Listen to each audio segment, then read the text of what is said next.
Hello, मैं हूं Satprakash. Welcome in study cafe 7। आज हम आपके साथ some applications of trigonometry chapter number 9 का इंट्रोडक्शन डिस्कस करेंगे। इसमें आपका साइड ऑफ लाइन है, एलिवेशन एंगल है, डिफ्रेक्शन एंगल है और हॉरिजेंटल क्या होता है, परपेंडिकुलर क्या होता है, इन सब चीजों पर हम डिस्कस करें। तो आते हैं बिना देरी के हम इस पर डिस्कशन करने वाले। जैसे कि पहले मैंने आपको बताया था सम एप्लीकेशंस ऑफ ट्रिग्नोमेट्री, उसमें एक एप्लीकेशन है हाइट एंड डिस्टेंस का। हाइट एंड डिस्टेंस में आपकी लाइन ऑफ साइट यूज होती है, एंगल ऑफ एलिवेशन यूज होता है, एंगल ऑफ डिप्रेशन यूज होता है।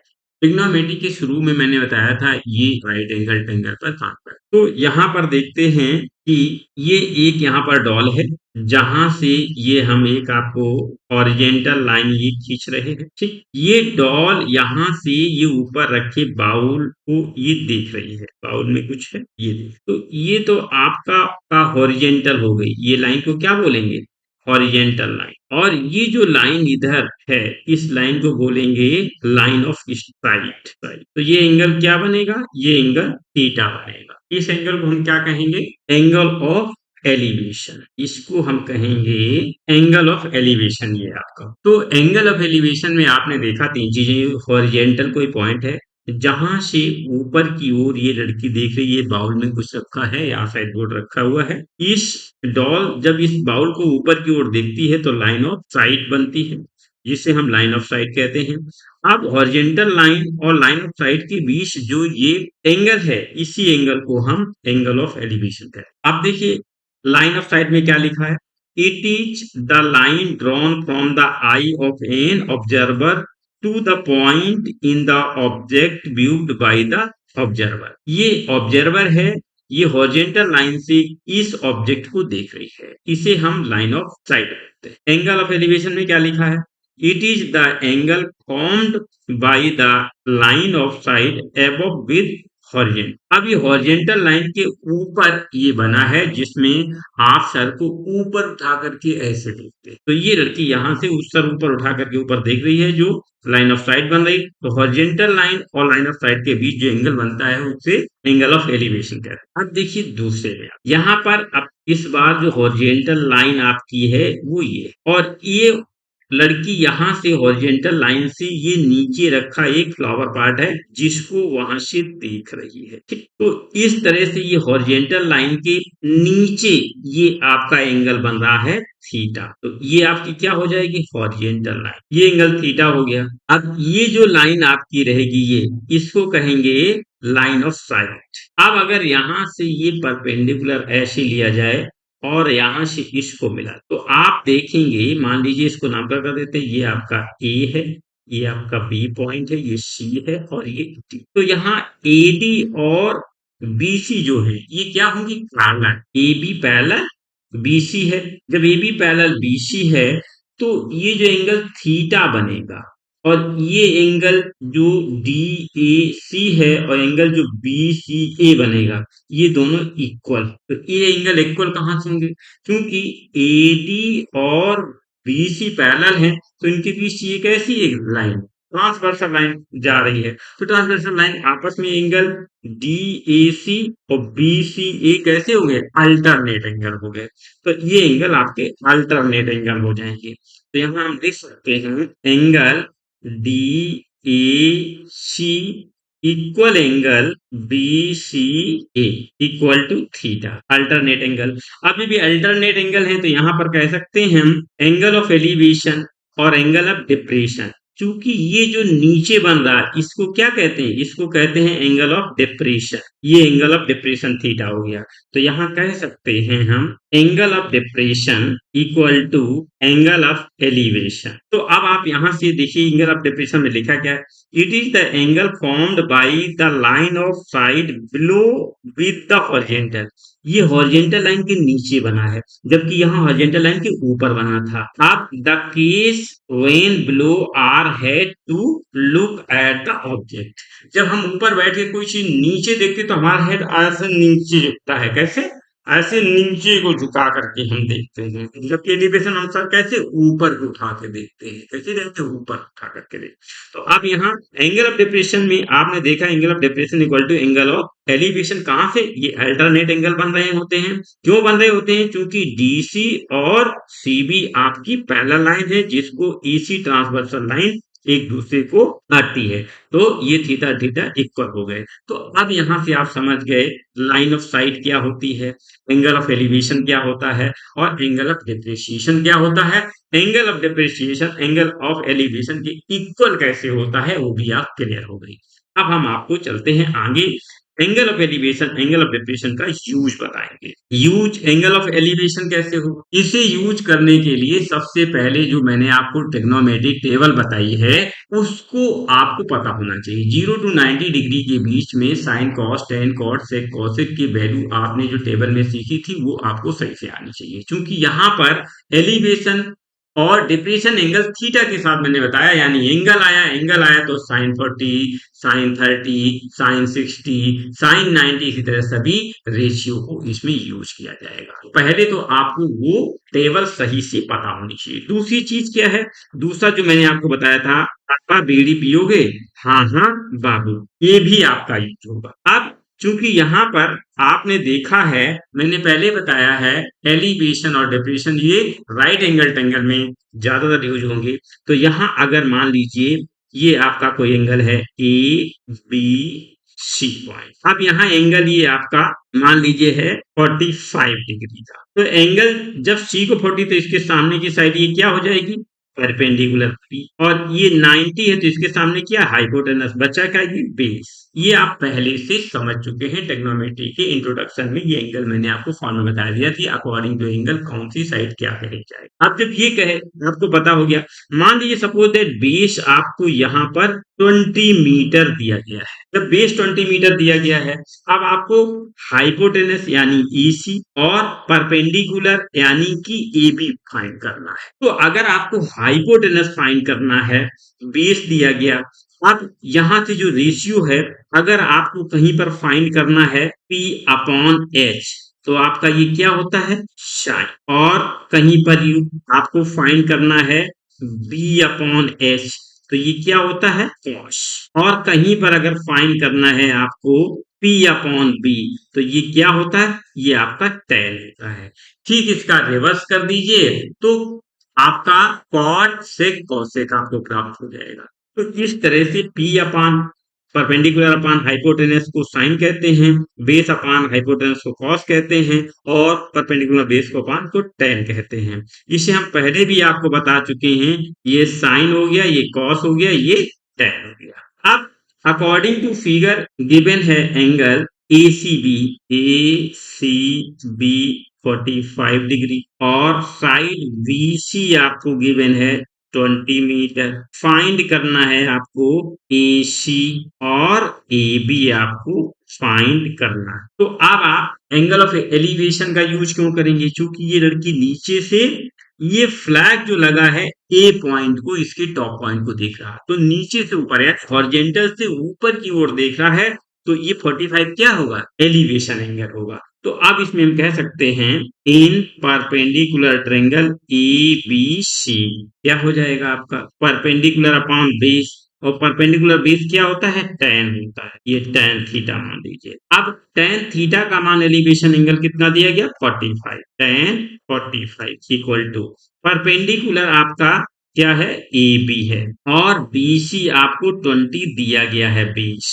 ठीक, अब tan 45 का मैंने आपको बताया कि ट्रिग्नोमेट्री टेबल आपको पता होनी चाहिए, तो tan 45 का मान होता है आपका 1, तो ये हो जाएगा आपका 1 AB अपॉन 20। अब इसके नीचे 1 निकाल लीजिएगा और इसका क्रॉस मल्टीप्लाई करेंगे, जब क्रॉस मल्टीप्लाई करेंगे तो ये आपका यहाँ पर आ जाएगा AB इंटू 1 इक्वल टू ये 20 है यहाँ पर, 1 इंटू 20 ये हो गया, तो AB इक्वल टू हो जाएगा 20 मीटर, यानी परपेंडिकुलर आपका 20 मीटर हो गया ये। अब जब एक ये आंसर फाइंड हो गया तो दूसरा हमको क्या निकालना है, AC। तो AC के लिए क्या हम निकाल सकते हैं, परपेंडिकुलर अपॉन हाइपोटेनस भी लगा सकते हैं और बेस अपॉन हाइपोटेनस भी लगा सकते हैं। तो हम दोनों आपको देखिए बारी बारी से लगा, या मान लो बेस अपॉन पहले हाइपोटेनस लगा दिया, क्या लगाया, बेस पहले से आपको गिवन है, तो ये क्या हो जाएगा, बेस अपॉन हाइपोटेनस किसके लिए होता है, कॉस के लिए होता है, तो ये कॉस थीटा बराबर बेस अपॉन हाइपोटेनस, तो कॉस 45 इक्वल टू बेस कितना दिया गया है 20 और हाइपोटेनस क्या है AC। तो cos 45 का मान होता है 1/√2, तो ये हो जाएगा 20/AC। अब इसको हम क्या करेंगे, अब इसको हम क्रॉस मल्टीप्लाई करवा देंगे इनटू AC इक्वल टू 20√2, यानी कि यहाँ हम लिख सकते हैं AC इक्वल टू 20√2 मीटर। ये हमारा AC आ गया, यानी हाइपोटेनस कितना हो गया 20√2 मीटर, ये आपका हो गया। अब अगर आपने AC ना लगा करके परपेंडिकुलर अपॉन हाइपोटेनस, तो परपेंडिकुलर अपॉन हाइपोटेनस क्या होता है, साइन थीटा होता है, तो साइन 45 ये आएगा और परपेंडिकुलर कितना 20 रहेगा, हाइपोटेनस AC यानी कि ये AC हो जाएगा। अब साइन 45 का मान 1/√2 यानी कि 20/AC, तो ये आपका हो जाएगा क्रॉस मल्टीप्लाई, इसका भी करवा दीजिएगा। तो जब क्रॉस मल्टीप्लाई ये करवाएंगे तो आपका यहां से ये बनेगा आपका 1 इंटू AC इक्वल टू 20√2, यानी कि AC इक्वल टू 20√2 मीटर। तो आपने देखा कि चाहे आप cos equal to base upon hypotenuse लगाएं, चाहे आप साइन और परपेंडिकुलर अपॉन हाइपोटेनस लगाएं, दोनों से जो वैल्यू ये आपकी आ रही दोनों से इक्वल आ रही। तो ये था आपका यूज एंगल ऑफ एलिवेशन का। आते हैं अब हम यूज एंगल ऑफ डेप्रेशन लिखते हैं। यूज एंगल ऑफ डेप्रेशन में फिर से पहले वही चीजें हम लिख लेंगे, क्या, पापा बीड़ी पियोगे, हाँ हाँ बाबू, ये अब ये साइन कॉस टेन आपको बताने की जरूरत नहीं है। आप यहां पर मान लीजिए ये फिगर लेते हैं हम कोई ABC और ये लेते हैं D। Angle of depreciation suppose that ये जो आपका दिया गया है ये मान लेते हैं 30 डिग्री है, यानी AD आपकी हॉरिजॉन्टल लाइन है, जहां से AC आपकी साइड, यहाँ से ये लड़की इस फ्लावर पॉट के बीज को देख रही है, तो ये जो एंगल बनेगा ये एंगल ऑफ डेप्रिसिएशन 30। और मैंने आपको बताया था जो ये एंगल होगा इसके इक्वल होगा, ये भी 30 डिग्री होगा। क्यों, क्योंकि एंगल DAC एंगल BCA क्या है, अल्टरनेट एंगल है। क्यों अल्टरनेट है, क्योंकि AD जो है BC के पैरेलल है और AC ट्रांसवर्सल लाइन उसको तो इस तरह से आपको जो DAC होंगे वो BCA के बराबर होंगे, यानी ऊपर से जब नीचे देख रहे हैं तो ये क्या हो रहा है, डिप्रेशन एंगल, और जब नीचे से ऊपर देख रहे हैं तो ये क्या होगा, एलिवेशन एंगल, यानी ये depression angle dip equal to elevation angle. तो अब हम यहाँ क्या लिख सकते हैं, तो ये तो आपका हो गया साइन और ये आपका हो जाएगा कॉस और ये आपका हो जाएगा, तो गिवन आपको है AC equal to 40 metre and angle DAC equal to angle BCA equal to 30 degree, यानी ये एंगल हमने यहाँ बराबर लिख दिया, डिप्रिसिएशन एंगल बराबर elevation angle, because both are alternative angle. अब आपको फाइंड क्या करना है, इसमें फाइंड करना है आपको BC और फाइंड करना आपको है AB। जब ये चीज फाइंड करना है तो आप डिप्रिसिएशन एंगल का यूज देखिए कर रहे कैसे इसको हम एलिवेशन एंगल में चेंज करते हैं। इन परपेंडिकुलर ट्रायंगल ABC, अब मैंने ABC लिया है क्योंकि ये 30 इसके बराबर हो गया, तो क्या हो जाएगा यहाँ पर आपका, जब ये एंगल तो ये परपेंडिकुलर हो जाएगा और ये 90 डिग्री के अपोजिट हाइपोटेनस हो जाएगा, तो ये क्या बचेगा, बेस बचेगा। अब आपको पहले क्या निकालना है, बेस निकालना है। हाँ, ये हाइपोटेनस आपको दिया गया है यहाँ पर 40 AC बराबर 40, तो यहाँ से हम बेस अपॉन हाइपोटेनस कर सकते हैं। बेस अपॉन हाइपोटेनस दिया है तो बेस अपॉन हाइपोटेनस करेंगे, बेस अपॉन हाइपोटेनस क्या होता है, कॉस थीटा। अब कॉस थीटा का मान कितना दिया गया 30 cos 30 डिग्री। अब बेस क्या है आपका, ये तो BC है, अपॉन हाइपोटेनस कितना दिया गया है AC, कितना दिया गया 40 दिया है एसी। जब ये एसी हो गया है तो बेस निकालने के लिए cos 30 का मान होता है अंडर रूट 3/2 और बीसी तो आपको निकालना है। एसी जो है वो आपका 40 मीटर। तो आप इसको क्या करो, क्रॉस मल्टीप्लाई कर दो, इसका इसमें इसका इसमें। तो इसका जब मल्टीप्लाई करेंगे तो ये हो जाएगा 2 into B C equal to 40 into root. तो ये आपका जो बी सी आएगा वो हो जाएगा 40√3/2। 2 से ये काट दीजिए 20 हो जाएगा, यानी कि ये बी सी आपका हो जाएगा 20√3। ये कितना आ गया, 20√3 मीटर ये आपका हो गया। अब आपको यहीं पर आपको निकालना है ए बी। तो क्या लिखेंगे, in perpendicular triangle A B C. अब आप देख रहे होंगे कि कहीं पर भी हम डिप्रिसिएशन एंगल का प्रयोग नहीं कर रहे हैं। क्यों नहीं कर रहे हैं, क्योंकि डिप्रिसिएशन एंगल बराबर एलिवेशन एंगल हम पहले ही लिख चुके हैं। तो इन ट्रायंगल ए बी सी से फिर से क्या हो जाएगा, आप चाहे हाइपोटेनस अपान परपेंडिकुलर ले लो या परपेंडिकुलर अपान बेस ले लो, कोई भी चीज ले सकते हो। अगर हाइपोटेनस से ले सकते हो तो परपेंडिकुलर अपान हाइपोटेनस क्या बन जाएगा, परपेंडिकुलर अपान हाइपोटेनस। ये होता है आपका साइन थीटा। तो साइन 30 का मान लगा दीजिएगा। साइन 30 बराबर परपेंडिकुलर आपको निकालना है यानी कि ए बी की वैल्यू, और एच यानी कि ए सी आपको दिया गया है। तो ये हो जाएगा sine 30 equal to A B upon A C कितना है 40।